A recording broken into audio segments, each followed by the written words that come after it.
Pada Februari 2021, Mahkamah Agung menolak permohonan kasasi Aulia Kesuma dan Kelvin Giovanni. Dengan demikian, ibu dan anak yang terlibat dalam kasus pembunuhan berencana tersebut harus puas dengan vonis hukuman mati yang ditetapkan oleh Pengadilan Negeri Jakarta Selatan pada 20 Juni 2020.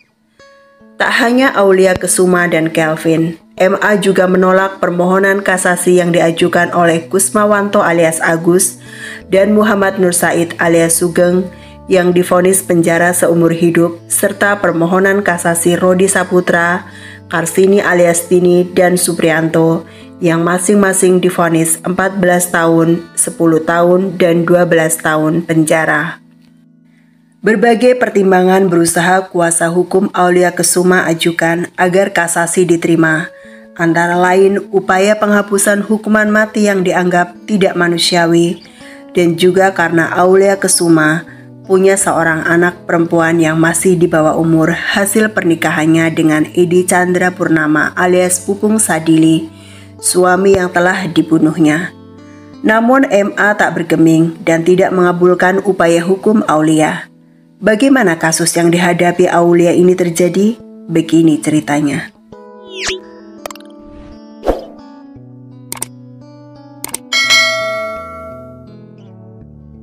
Pupung dan Aulia menikah pada tanggal 5 Juni 2011. Saat diperkenalkan pada keluarga besar Pupung, Aulia mengakui sebagai yatim piatu lajang yang kedua orang tuanya meninggal akibat peristiwa kerusuhan tahun 1998. Dia hanya memiliki dua ponakan, yaitu Kelvin Giovanni yang terpaut 10 tahun lebih muda dari Aulia dan seorang ponakan perempuan berinisial A yang merupakan adik Kelvin. Sedangkan Pupung adalah seorang duda cerai beranak satu dari hasil pernikahan pertamanya dengan Heni Handayani. Usai menikah, Pupung dan Aulia tinggal di rumahnya di Jalan Lebak Bulus 1, Kafling 129B, Blok U15, Cilandak, Jakarta Selatan, bersama Muhammad Adi Pradana alias Dana, anak kandung Pupung dan kedua ponakan Aulia. Pernikahan Aulia dan Pupung dikaruniai seorang putri berinisial R. Pada tahun 2013, pasangan suami istri ini merintis usaha restoran Chinese food dengan modal pinjaman 700 juta dari salah satu bank menggunakan nama Aulia Kesuma karena nama Pupung sudah di blacklist oleh bank. Namun usaha yang mempekerjakan 21 karyawan tersebut kurang berjalan lancar sehingga harus menambah utang lagi dan lagi, sampai akhirnya menumpuk mencapai total 10 miliar di beberapa bank. Karena usaha yang tak berjalan lancar, Aulia kebingungan mencari uang 200 juta per bulan untuk membayar angsuran hutangnya. Kepada suaminya, Aulia meminta agar rumahnya yang ditempati untuk dijual, namun Pupung menolak. Keretakan keluarga Pupung dan Aulia mulai terjadi saat terjadi konflik antara Dana dan kedua ponakan Aulia, sehingga kedua ponakan Aulia harus dipindahkan ke apartemen Kalibata City.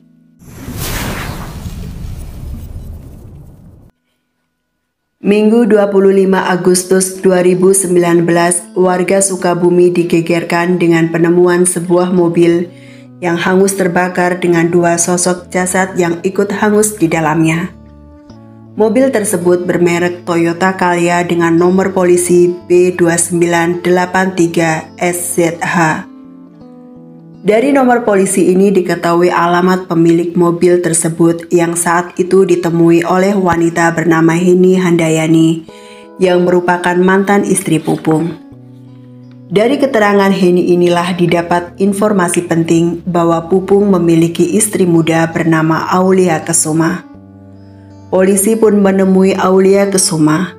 Saat ditanyai di mana posisinya di malam hari mobil itu terbakar, Aulia terlihat gugup dan hal ini membuat polisi semakin curiga dan melakukan pendalaman lebih lanjut terhadap wanita ini. Dan diketahui bahwa ponakannya yaitu Kelvin sedang dirawat di Rumah Sakit Pusat Pertamina karena menderita luka bakar 30%. Dari sinilah kecurigaan polisi makin jelas dan Aulia Kesuma pun tak bisa lagi berkelit. Dua jasad yang terbakar diketahui adalah Pupung 54 tahun dan anaknya Dana 24 tahun.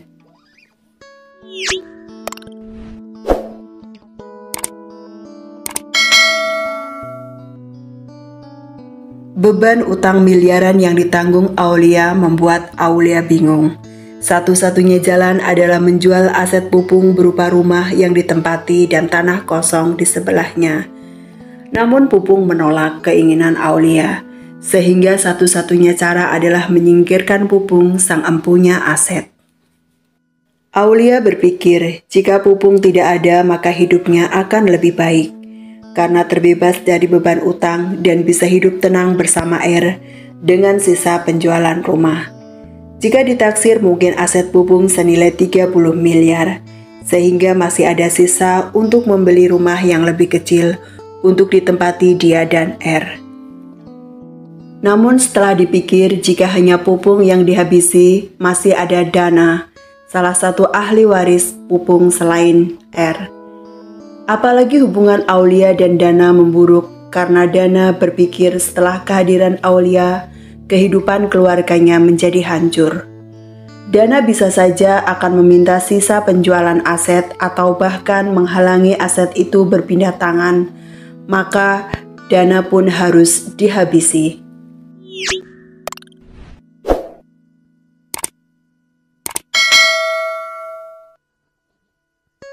Juni 2019, Aulia curhat masalah yang dihadapinya pada Karsini alias Tini, mantan asisten rumah tangganya, dan meminta Tini mencarikan dukun untuk menyingkirkan Pupung dan Dana.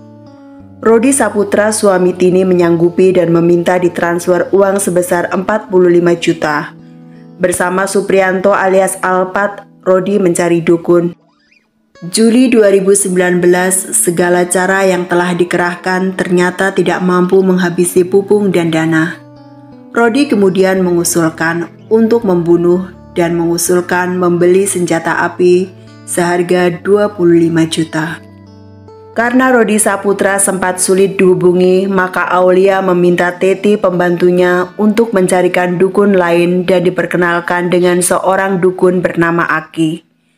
Namun Aki juga tidak sanggup untuk menyantet Pupung dan mengusulkan agar menggunakan pembunuh bayaran dan merekomendasikan Kusmawanto alias Agus dan Muhammad Nur Syahid alias Sugeng.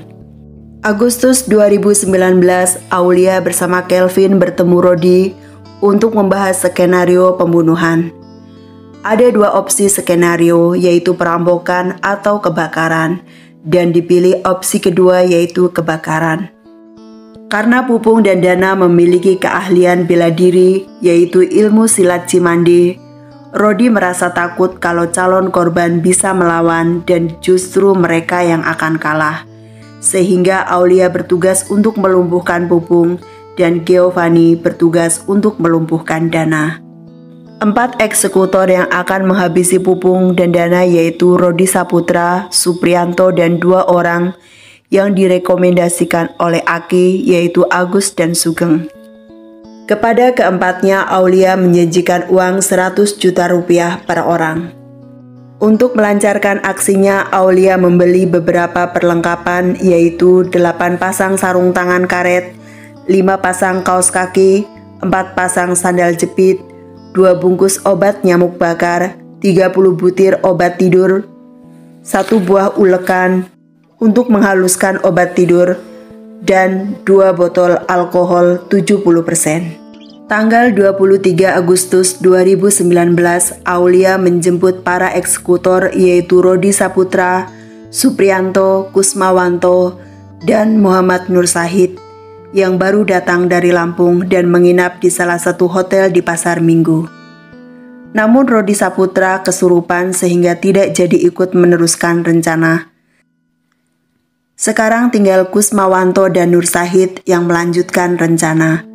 Kusmawanto meminta agar tarifnya dinaikkan menjadi 200 juta per orang dan Aulia menyanggupi.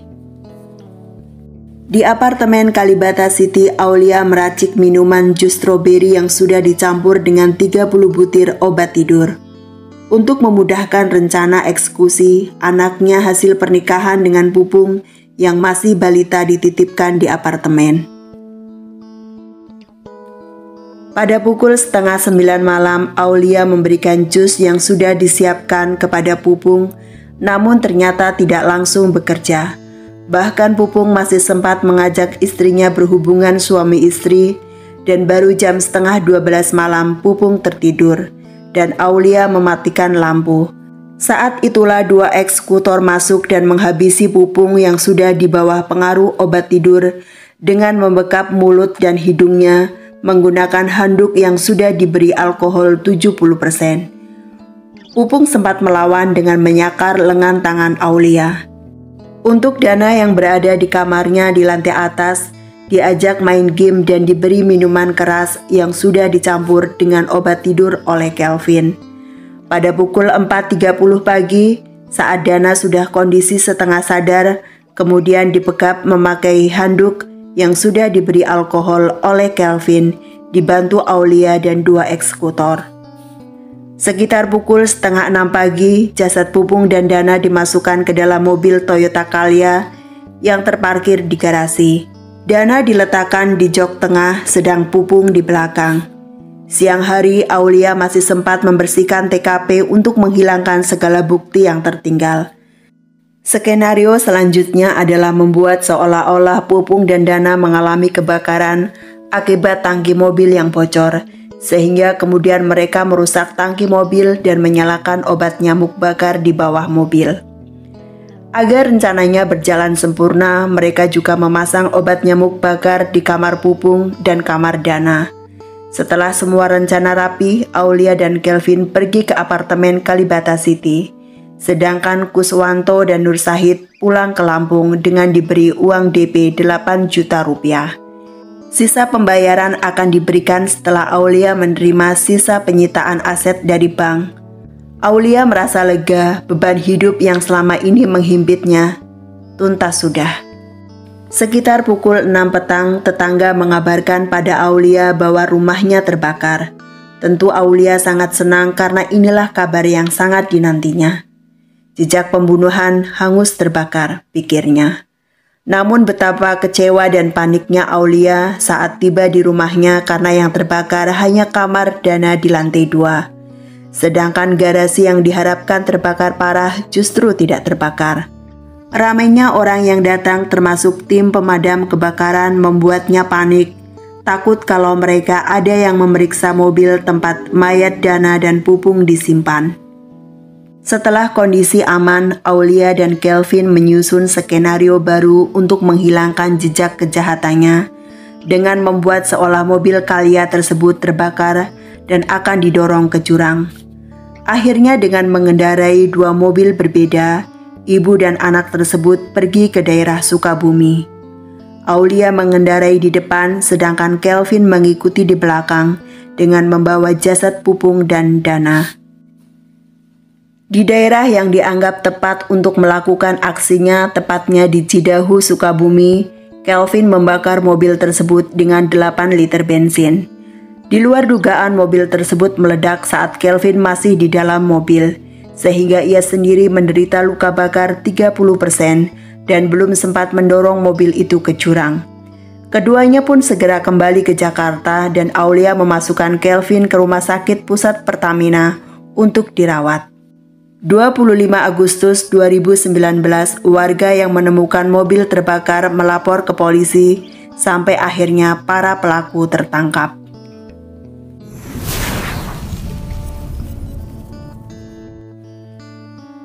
Dari hasil penyelidikan polisi diketahui Aulia ternyata banyak menyimpan kebohongan. Kelvin dan adiknya yang selama ini diakui sebagai keponakannya ternyata adalah anak kandungnya dari hasil pernikahan sebelumnya. Selisih umurnya dengan Kelvin yang hanya 10 tahun pun diketahui tidak benar, karena sesungguhnya Aulia kelahiran tahun 1974, bukan 1984 seperti yang tertera di KTP. Entah ada unsur kesengajaan atau tidak dalam kesalahan tahun lahir tersebut. Selain itu, diketahui bahwa Aulia juga masih memiliki orang tua. Demikian ceritaku hari ini. Pelajaran apa yang kamu dapat dari kisah ini? Silahkan tulis di komentar. Terima kasih sudah mendengarkan ceritaku dan sampai jumpa di cerita berikutnya. Jika kamu suka dengan ceritaku ini, jangan lupa untuk like, komen, dan share.